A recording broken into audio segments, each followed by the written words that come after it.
Pero ha sido justamente una de las piezas claves para que Nueva Esperanza existe, así que quiero presentarles a nuestra pastora Renata Guione, que es también nuestra fundadora aquí de la Iglesia Nueva Esperanza. ¿Qué tal, mi reina? ¿Cómo te sientes? Muy bien, gracias. Buenas noches a todos, hermanos. Le damos gracias al grupo de alabanza, qué lindo, y también a Andrea y Jonathan que están allá, Eli que también nos está ayudando. Es una bendición. Y le damos gracias al Señor por este día, porque Él es bueno y su misericordia es para siempre. Él nos permite estar aquí en esta tarde y aunque no nos hemos visto con toda la congregación por muchas semanas ya, los extrañamos, sentimos mucho que no lo podemos hacer, pero pronto vamos a poder reunirnos y darnos ese abrazo que siempre nos damos. Que el Señor les bendiga, hermanos. Así es, Renata. Y el día de hoy queremos hacer este estudio bíblico de los días viernes y queremos hablar de conociendo las 4 leyes más importantes para la vida. Y Renata, la verdad es que siempre cuando hablamos de conocer de la palabra de Dios, tenemos que hablar de aquellos que nos han ayudado, que nos han discipulado, y queremos honrar en este Amén. estudio bíblico la vida de nuestro querido hermano Jerry, nuestra querida hermana Nancy Reed, que han sido personas muy importantes en nuestras vidas, enseñando la palabra, discipulándonos, así que les honramos a ellos, aunque nuestro querido hermano Jerry ya está gozándose, adorando al Señor en su presencia. Pero hoy entonces, en este estudio bíblico, queremos hablar de estas leyes, porque en el mundo necesitamos leyes para vivir, como las leyes de tránsito. Imagínese usted, no importa dónde usted nos escucha, si no existieran las leyes de tránsito, ¿qué pasaría en su ciudad, verdad, Renata? Sí. Habría muchos accidentes, habría muchos problemas.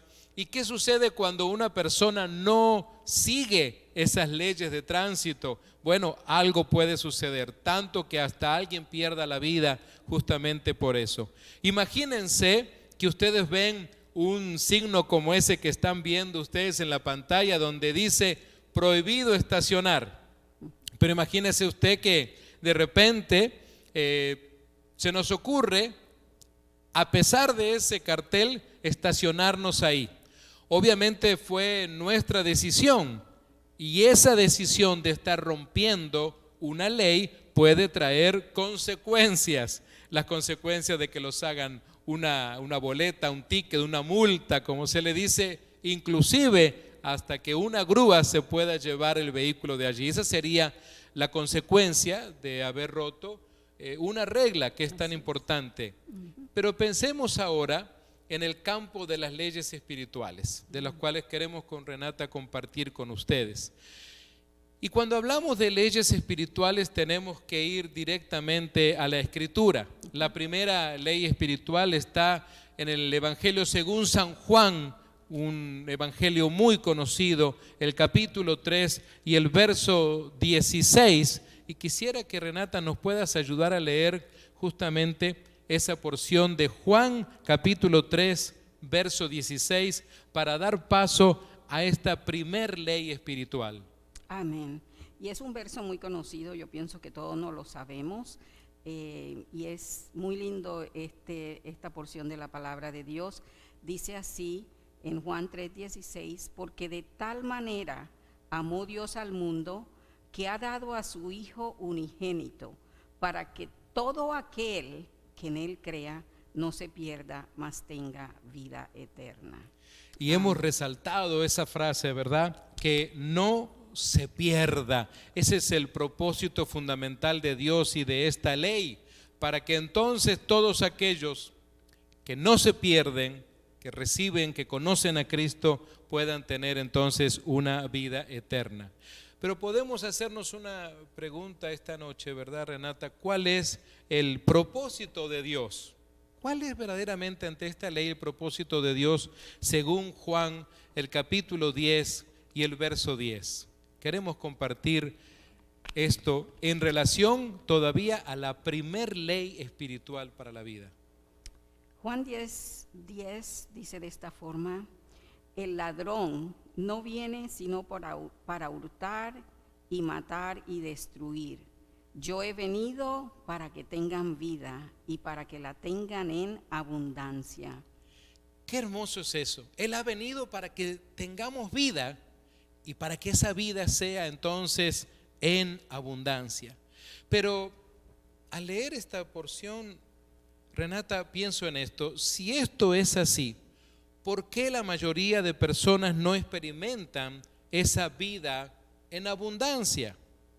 Para eso necesitamos ir entonces a la segunda ley. La segunda ley espiritual la encontramos en Romanos, el capítulo 3 y el verso 23. Amén. Romanos 3:23 nos dice de esta forma: por cuanto todos, y está bien claro, todos pecaron y están destituidos de la gloria de Dios. Qué interesante esa palabra, están destituidos. Así que entonces es algo que hemos perdido, una relación que alguna vez existió entre el Creador y la creación, una relación que existía entre los seres humanos y Dios. El hombre, el ser humano, decidió desobedecer, decidió pecar, y eso entonces lo separó de Dios. De esto nos habla entonces esta segunda ley. Hay un abismo justamente entre el ser humano y Dios. Romanos capítulo 3, verso 23, lo acabamos de leer, habla de que estamos destituidos en realidad. A veces hay personas que quieren un poco de explicación. ¿Qué es eso de que estamos destituidos? En este estudio bíblico podemos pensar en una persona que, por ejemplo, trabajó unos 25 años, digamos, en una compañía, por ejemplo, en una empresa. Hizo muy bien su trabajo, pero un día viernes, como hoy, antes de irse a su casa, decide tomar unas herramientas que hay ahí en la empresa y llevárselas a su casa porque quiere hacer un trabajo. Las mete en su mochila y se va. Entonces pasa el fin de semana, hace su trabajo, regresa el día lunes y se da cuenta que su tarjeta para reportar su asistencia al trabajo no está allí. Entonces le pregunta al manager qué pasó con su ficha y le dice: mira, tienes que ir a hablar con el presidente y el manejador de la compañía te están esperando. Entonces, un poco sorprendido, se va a la oficina, allí lo recibe el presidente de la organización y le dice: señor fulano, buenos días, pase adelante, lo estábamos esperando. Y le dice: nosotros sabemos que usted tiene toda la vida trabajando aquí, ya es 25 años desde que la compañía inició. Usted conoce las leyes de esta compañía, ¿verdad? Y él le dice: oh sí, por supuesto, yo conozco todas las reglas de esta compañía. Bueno, si usted conoce las leyes, las reglas de esta compañía, usted sabe muy bien que usted no puede tomar ninguna herramienta, ningún elemento de esta compañía y llevárselo afuera, o mucho menos a su casa. Ah, no, por supuesto, yo lo sé muy bien. No, yo jamás haría algo así.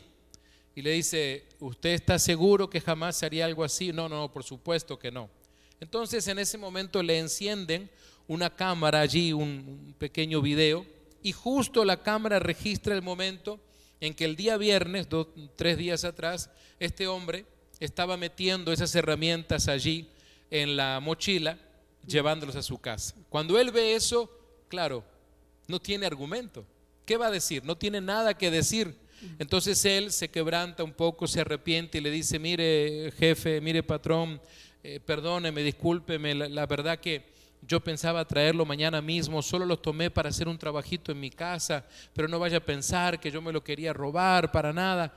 Y le dicen: bueno, mire, nosotros realmente le entendemos, somos personas que le tenemos por muchos años mucha estima, pero usted ha roto una ley fundamental y lamentablemente usted está destituido de esta compañía y ya no puede trabajar más aquí.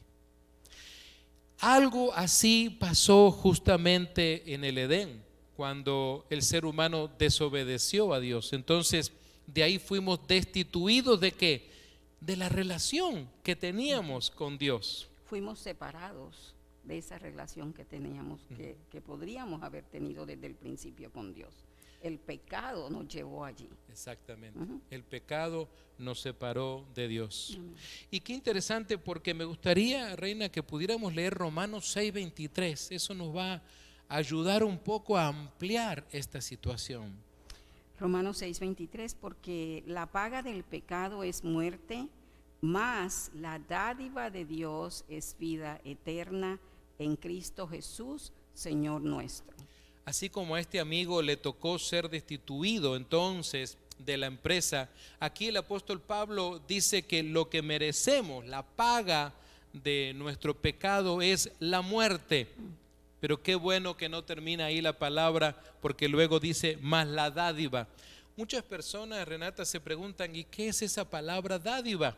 Es una palabra del castellano, un poquito más antigua, no solemos usarla. A veces decimos fulanito de tal es un hombre muy dadivoso, es decir, una persona que le gusta dar. Y de eso se trata la dádiva, es decir, un favor inmerecido, algo que no era para nosotros, pero Dios decidió justamente darnos esa vida eterna en Cristo Jesús. De eso se trata, ¿verdad? Un regalo que no lo merecemos, pero Dios nos los dio por Así el gran es. amor que Él tiene para con nosotros. Ahora, estamos hablando de este pecado que nos separó de Dios, este pecado que produjo un gran abismo que nos ha separado de Dios. Y el asunto es que el ser humano siempre quiere llegar a Dios, pero ese abismo que nos separa se llama pecado. Ahora, si dijéramos, bueno, ¿qué es el pecado? Preguntan a veces muchas personas. Y la verdad es que la Biblia, la palabra de Dios, nos responde a eso, porque la palabra pecado, cuando nosotros vamos al Antiguo Testamento, por ejemplo en Jueces capítulo 20, verso 16, también en Proverbios 19, 21, esa palabra en hebreo es hatat, que justamente quiere decir errar al blanco, como cuando usted juega y le tira, ¿verdad?, a algo, en ese target, en ese tiro al blanco, si usted no le pega al centro, le erró. De eso se trata el pecado, fallar. En el idioma griego, en el original en el cual fue escrito el Nuevo Testamento, la palabra es hamartía. De eso se trata, errar al blanco. Ese es el significado justamente del pecado. En definitiva, podríamos decir, Reina, ¿qué dice la Biblia? ¿Qué es el pecado? La Biblia define el pecado como lo opuesto a la voluntad de Dios. Cuando nosotros no estamos obedeciendo la ley de Dios, obedeciendo los mandamientos de Dios, obedeciendo la palabra de Dios, estamos pecando. Así es. Y a veces el pecado es muy tentador, pero trae duras consecuencias, porque el mundo es como cuando vamos a un restaurante, cuando íbamos a un restaurante, ojalá volvamos a experimentar eso, y nos sentamos a la mesa y viene el mesero y le trae un menú, una carta, y cuando usted lo abre encuentra que allí hay un montón de comidas, ¿verdad? 20, 30 comidas, uno no sabe a veces qué escoger. El mundo se presenta de esa manera, nos presenta la cantidad enorme de maneras en las cuales podemos pecar, la cantidad de maneras en las cuales podemos desagradar a Dios, su voluntad, romper entonces sus leyes. Pero hay una tercera ley que tenemos que entrar ahora, y justamente el apóstol Pablo en 2 Corintios 5, 18 nos ayuda, porque la tercera ley habla de la provisión de Dios, cómo Dios proveyó en la cruz del Calvario. ¿Qué tal, Renata, si leemos 2 Corintios capítulo 5, verso 18? Y seré para vosotros por padre, y vosotros me seréis hijos e hijas, dice el Señor Todopoderoso. Amén. Qué precioso esta porción, porque nos ayuda entonces a entender que Él es el que ha provisto en la cruz del Calvario. La cruz muchas veces es como ese puente entre el ser humano y Dios. Nosotros no podemos construir ningún puente en realidad, por más que lo intentemos, no importa cuánta madera, cuánto hierro, cuánto concreto utilicemos, nunca vamos a poder construir un puente que nos lleve a Dios. Fue Jesús en la cruz del Calvario. Muchas veces, Renata, yo imagino en la cruz a Jesús como con una mano tomando al ser humano y con otra tomando a Dios.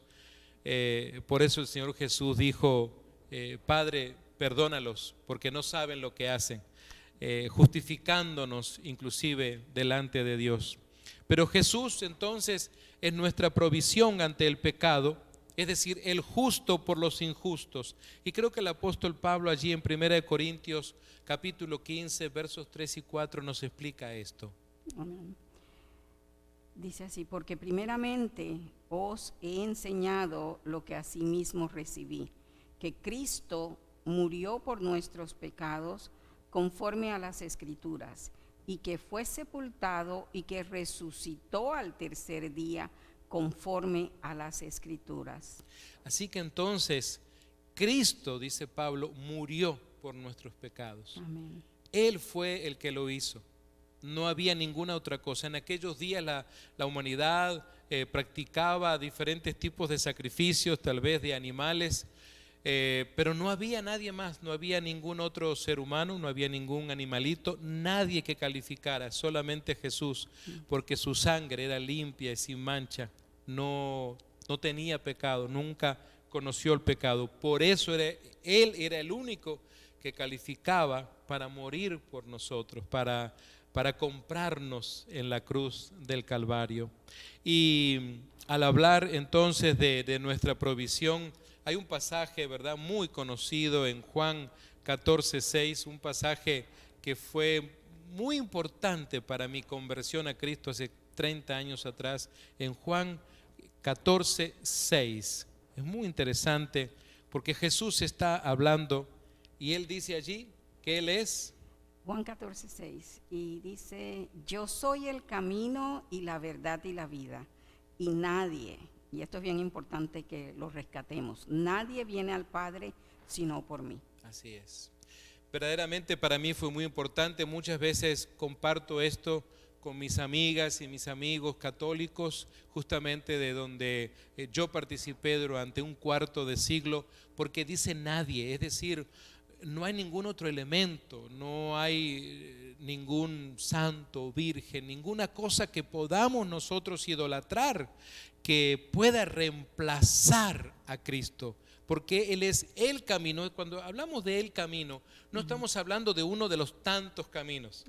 Por ahí la gente en la antigüedad decía: todos los caminos conducen a Roma y de la misma manera conducen a Dios.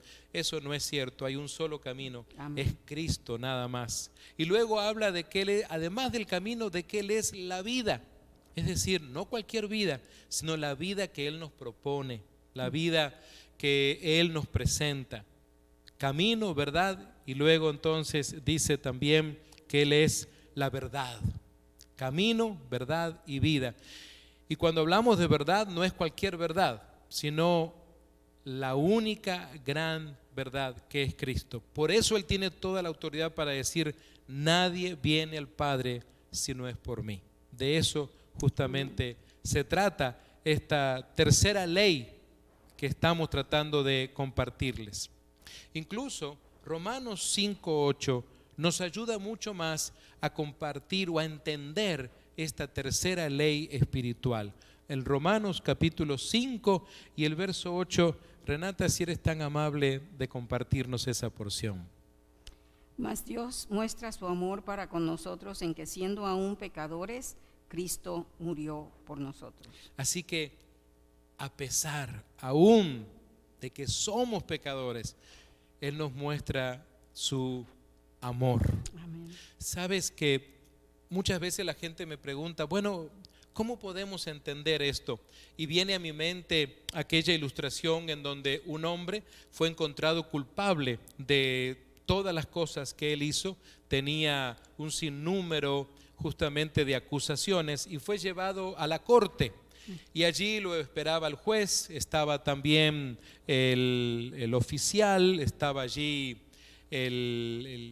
los policías, estaba el fiscal, Entonces el juez le dice: fulanito de tal, usted ha sido encontrado culpable, y le lee todos aquel prontuario que él tenía de delitos. Así que entonces, como usted ha sido encontrado culpable, entonces ahora, señor, usted tiene que ir 10 años a la cárcel. Y cuando el hombre, el acusado, escucha eso, él se quebranta, comienza a llorar, haz de cuenta como un niño. Entonces el juez lo mira de donde él estaba y le dice: a ver, hombre, ¿qué le pasa? ¿Por qué se pone a llorar ahora como un niño? Y le dice: señor juez, por favor, tengo esposa, tengo hijos, no quiero ir a la cárcel por 10 años, no puedo. Le dice: bueno, usted debería de haberlo pensado antes eso, pero bueno, tengo una buena noticia para usted. ¿Sabe qué?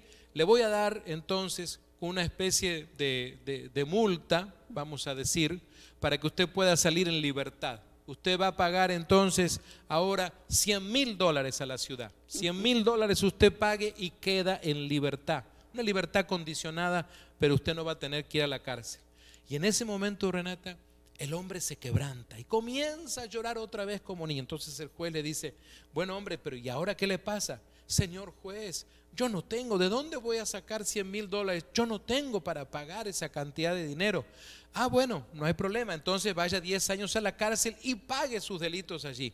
Así que el hombre otra vez se quebranta, llora, gime, grita de dolor. Y cuando todos están mirando ese cuadro, está el fiscal, está el oficial de policía, está el juez se pone de pie, se saca su gabardina, se saca ese pequeño sombrero que él tiene, baja como unos 5 o 6 escalones, se acerca al fiscal, mete su mano en su chaqueta y saca una chequera. Y en ese momento comienza a escribir un cheque para la ciudad por $100,000. Lo arranca y se lo da al oficial allí. Y entonces el fiscal le dice: señor juez, pero usted sabe lo que está haciendo. Y el juez le dice: sí, yo sé muy bien lo que estoy haciendo. Pero señor juez, usted entonces está redimiendo al acusado. Sí, lo estoy redimiendo. Así que entonces en ese momento el mismo juez que le estaba acusando, el mismo juez le está dando entonces la oportunidad, lo está salvando de ir a la cárcel. Eso se llama redención. O sea, el mismo juez compra su redención, su libertad. Y sabes, Renata, yo entiendo que eso es lo que Jesús hizo en la cruz del Calvario, pero no con un cheque de $100,000, sino con toda su sangre derramada en la cruz del Calvario. Así es como yo entiendo esto. Así es, y la palabra de Dios dice también que abogado tenemos ante el Padre, y ese es nuestro Señor Jesucristo. Cierto. Él es nuestro abogado, Él es quien nos, por su sangre preciosa que ya derramó en la cruz del Calvario, nos ha perdonado. Así es. Y más por el amor grande que Él tiene para con nosotros. Así es. Esta tercera ley verdaderamente es preciosa, pero esta tercera ley entonces nos lleva ahora a la cuarta ley espiritual, que la encontramos en Juan capítulo 1 y versículo 12. Una cuarta ley muy importante para todos nosotros. Mas a todos los que le recibieron, a los que creen en su nombre, les dio potestad de ser hechos hijos de Dios. Wow. Amén. Esto habla entonces de la aceptación de Cristo. Amén. Y tú has mencionado algo que habla ahí de la palabra potestad. Mucha gente se preguntará: ¿qué significa la palabra potestad?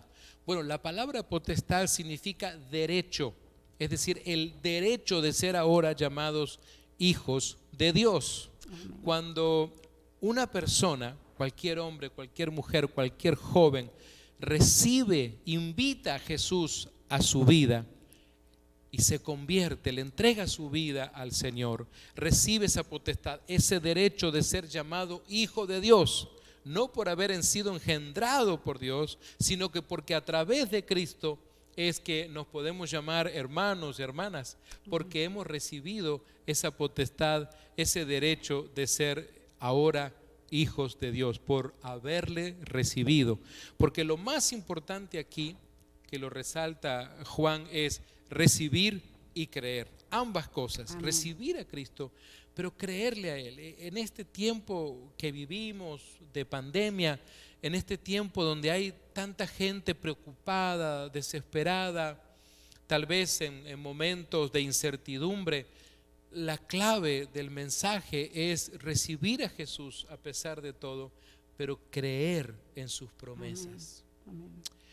La situación de esta cuarta ley nos lleva a pensar en qué sucedía antes de nacer de nuevo en nuestras vidas, antes de las personas que han recibido a Cristo. ¿Qué era lo que sucedía? ¿Sabes, Renata? Yo creo que, y nos enseña la palabra esto, que todos estábamos como ahora, sentados como en un trono, así, sentados sobre el trono, tomando autoridad de nuestra vida para todo, creyendo que todo lo teníamos bajo control. La economía, nuestras decisiones, el trabajo, la familia. Esa es la realidad del ser humano, que se sienta en su propio trono, se cree el rey de su propia vida. Pero lo que está pasando entonces es que en ese trono, en esa silla, está mi yo, mi ego está sentado. Y alrededor de mi vida están todas las cosas, los entretenimientos, los pecados, los problemas, todo está ahí. Pero Cristo está muy lejos, fuera del contexto de mi vida, como algo religioso que no pertenece a mi vida. Eso es lo que sucede con toda persona que no ha iniciado una relación con Cristo. Yo le digo a las personas muchas veces, no se trata de un cambio de religión, se trata de iniciar una relación con Cristo. De eso se trata. Entonces, ¿qué sucede? Cuando podemos preguntarnos, ¿qué debe suceder después de recibir a Cristo? ¿Qué es lo que debe suceder? Y tenemos que pensar entonces que cuando Cristo viene a nuestra vida, Él es el que pone todo en orden, pero tengo que bajarme de este trono, de esta silla, y dejar a Cristo que Él sea el que se siente acá. Si la cámara me está mostrando, que Él se siente en el trono en realidad, y que nosotros podamos estar a sus pies. De eso se trata en realidad. Y todas las demás cosas de nuestra vida, el Señor nos ayuda a ponerlas en orden. Todo toma entonces una armonía. De eso se trata cuando recibimos a Cristo. Ahora, en este estudio, ¿cómo puedo entender la fe que ahora hay en mi vida? Yo pienso que tenemos que darle el primer lugar de nuestra vida a Dios. Y es cuando hacemos esto que le damos, nos bajamos del trono en donde siempre habíamos estado, y cuando le recibimos a Él, le damos ese lugar a Él, el lugar que Él se merece en nuestras vidas. Así es. Ya no somos nosotros, es Él el que va a vivir en nosotros. Amén. ¿Sabes? Me gusta mucho, Renata, esa ilustración que es muy conocida en el pueblo cristiano, donde hay como una locomotora y hay dos vagones. En la primera locomotora habla de los hechos, ¿sí? Pero eso es Dios y su palabra. Eso es una de las cosas más importantes justamente en su vida. Y el segundo vagón, ese vagón es el de la fe. ¿Cuál sería ese vagón? Ese es el de la confianza en Dios y en su palabra. Amén. Y el tercer vagón es el que habla del sentir, de los sentimientos, pero no de los sentimientos emocionales, sino el resultado de la fe y de la obediencia. Amén. De eso se trata entonces nuestra vida. Ahora, preguntémonos esto para nuestros amigos, nuestras amigas que están comenzando a dar sus primeros pasos en Cristo. Tal vez algunos que ya son papás y mamás recordarán cuando sus hijos comenzaron a caminar los primeros pasos. Había que sostenerles de las manos, no podíamos soltarlos porque se caían al piso, ¿verdad? Seguramente, Renata, te acordarás cuando Caleb y Josué comenzaron a dar sus primeros pasos caminando. Ellos no se lo acuerdan, pero tú y yo sí nos acordamos. ¿Cómo debemos caminar entonces ahora en Cristo? Esa imagen de esos piececitos de un bebé es porque de eso se trata. Somos como bebés espirituales. Estamos comenzando entonces a caminar con Cristo. Quisiera que pudiéramos leer para entender esto el pasaje de Pablo que se lo escribe a la iglesia de Corinto en el segundo de sus cartas a Corinto, ahí en el capítulo 5 y el verso 7. Porque por fe andamos, no por vista. Qué interesante. Por fe andamos, ese es el asunto. Ya no es pensando en la bolsa de valores, ya no es pensando en el dinero que tengo ahorrado en el banco, sino que es por fe, creyéndole a Dios y a sus promesas, viviendo esa vida en fe. Recordemos que hemos recibido a Cristo por fe. Y hay un pasaje que necesitamos compartirlo este día, Renata, porque el apóstol Pablo en Efesios, allí en el capítulo 2, versos 8 y 9, nos ayuda mucho a entender esto. Porque por gracia sois salvos por medio de la fe, y esto no de vosotros, pues es don de Dios, no por obras, para que nadie se gloríe. Qué interesante. Y también podríamos traer a Hebreos que dice, sin fe, porque sin fe es imposible agradar a Dios. Qué importante es la fe en todo esto, pero también tener en cuenta que no es por obras. Es decir, no hay nada que el ser humano pueda hacer tan grande que le permita entrar al cielo. Ahora, usted dirá, bueno, tal vez algunos de nuestros amigos que nos están escuchando dirá, bueno, entonces ¿tengo que dejar de hacer cosas buenas? No, usted tiene que seguir haciendo todas las cosas buenas que usted esté haciendo. Pero no son esas cosas buenas las que le llevan a usted al cielo. Hacer esas cosas que llamamos buenas agradan a Dios y está muy bien. Pero la clave, recuerde, de esa entrada al cielo es Cristo en la cruz del Calvario. Cristo derramando su sangre por nosotros, comprándonos justamente. Por eso decimos que Él es el dueño de nuestras vidas. La obra que Él hizo, esa obra en la cruz del Calvario es así. Ahora, hay algo que tenemos que entender, porque tal vez nuestros amigos, nuestras amigas que nos están escuchando, Renata, dirán, bueno, está bien, ¿qué debemos hacer? Creo que a mí me pasó, a cada uno de nosotros nos ha pasado un momento en que decimos, bueno, ¿y ahora qué hacemos? Creo que el pasaje de Apocalipsis 3:20 nos ayuda a entender un poco qué es lo que Jesús está haciendo en este momento. Amén, la palabra dice así.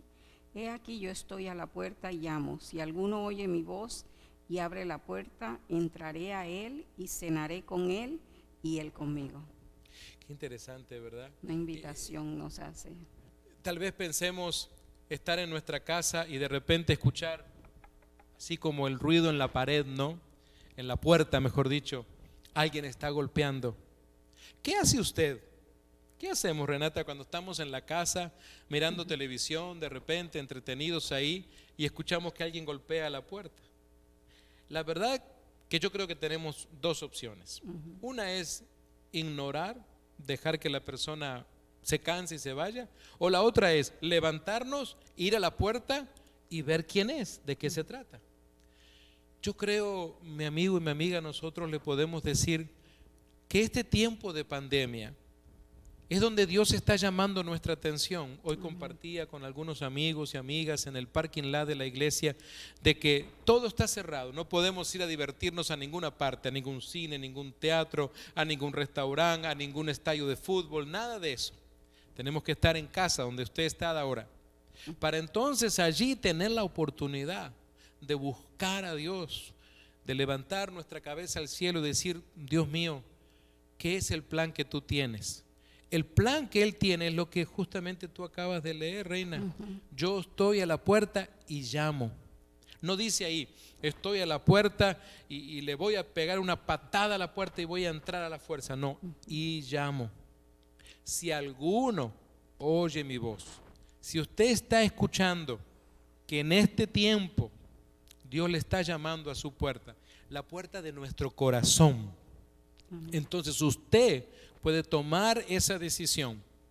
Mire, entienda bien, en ningún momento el Señor Jesús le está poniendo un revólver a usted y le dice, abre la puerta. No, para nada. La decisión es suya. Esa decisión es solo suya. Usted la abre o la deja cerrada. Por eso dice que si alguno oye mi voz y abre la puerta, o sea, escuchar esta palabra y tomar la decisión de abrir la puerta, entonces entraré a él, dice Jesús, y cenaré con él. Algunas personas dirán, ¿cómo es eso de cenar? ¿Por qué no dice el desayuno, el breakfast, como dicen en inglés? ¿Por qué no el lunch, el almuerzo? Porque la palabra cenar nos lleva a comunión, a tener un momento en el cual podemos compartir. Y eso es lo que Jesús quiere hacer. Quiere entrar a su vida para tener comunión con usted siempre. De eso se trata. Mi amiga y mi amigo, eso es lo que queremos entonces justamente en este momento compartirle a usted, ya para finalizar nuestro estudio bíblico de hoy.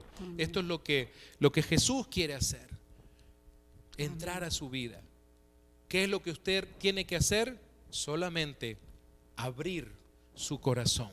Amén. Gloria a Dios. Tal vez alguna persona, reina, se preguntará, ¿y ahora? ¿Y ahora qué voy a hacer? Si usted esta noche recibe a Cristo, converse con Dios, como dice Juan 15:7. Recurra a la Biblia leyéndola diariamente, como dice Hechos 17:11. Amén. Insista justamente en confiarle a Dios todas las áreas de su vida, como dice Pedro en su primera carta, ahí capítulo 5 y verso 7. Sea lleno o sea llena del Espíritu Santo, como lo dice Gálatas 5, 16 y 17, y también Hechos 1, 8. Testifique, hable con la gente, hable con sus amigos, hable con sus vecinos, testifique con su vida, dígale lo que usted ha comenzado a hacer, esta relación con Cristo. Amén. Y finalmente, obedézcale a Dios en todo, según lo dice Juan 14, 21. Ahí donde estás, únete con nosotros y repite esta oración. Dígale así: Señor Jesús, Así es, Padre. en este momento, Sí, Señor. al haber escuchado tu palabra, Sí, Señor. yo abro la puerta, te recibo como mi Señor y mi Salvador. Te pido perdón por todos mis pecados. Te suplico que escribas mi nombre en el libro de la vida. Gracias por haber muerto por mí en la cruz del Calvario, y gracias por la salvación. En tu nombre, amén. Amén. Gloria Mi a amiga Dios. y mi amigo, si usted ha hecho esta oración, escríbanos, comuníquese con nosotros. Queremos bendecirle y queremos a usted que por primera vez ha recibido a Cristo como su Señor y Salvador, que ha hecho esta oración. Queremos enviarle una Biblia de obsequio y queremos Amén. comenzar Gloria a a Dios. relacionarnos con usted. Nos despedimos, Renata, de todos nuestros amigos y Amén. amigas. Amén. Que el Señor les bendiga, y de verdad esta es una invitación muy importante en la vida de cada uno, de cada ser humano. Necesitamos hacer esa decisión, tomar la decisión de abrirle nuestro corazón al Señor. Que el Señor les bendiga. Y recuerde, así es Él, así es Él. Es el tiempo de adoración que queremos compartir con usted. Amén. En este final de viernes de estudio bíblico en Nueva Esperanza. Somos Roberto y Renata Guione y estamos contentos de haber estado con ustedes. Gloria a Dios. Amén. Que el Señor les bendiga. Gloria a Dios, qué lindo estudio, qué lindo mensaje. Y la verdad es que aunque no vemos a veces lo que Dios está haciendo, pero Él siempre está haciendo, siempre está obrando. Si tú estás orando por la salvación de alguien, algún conocido, algún hijo, algún familiar o algún amigo, recuerda, el Señor está haciendo siempre algo, aunque no lo vemos, y así lo declaramos.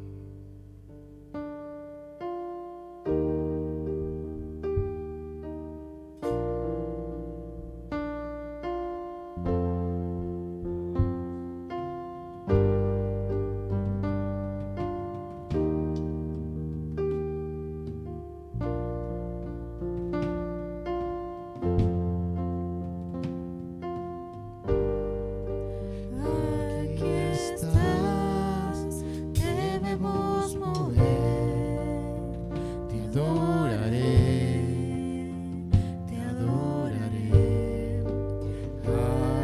estás obrando en mí. Te adoraré, te adoraré. Aquí estás, debemos mover. Te adoraré, te adoraré. Aquí estás, obrando en mí. Te adoraré, te adoraré. Te llamamos milagroso, abres caminos, cumples promesas, luz en tinieblas, mi Dios, así eres tú. Milagroso, abres caminos, cumples promesas, luz en tinieblas, mi Dios, así eres tú. Aquí estás, sanando mi corazón. Te adoraré, te adoraré. Aquí estás, tocando mi corazón. Te adoraré, te adoraré. Te llamamos milagroso, eres tú.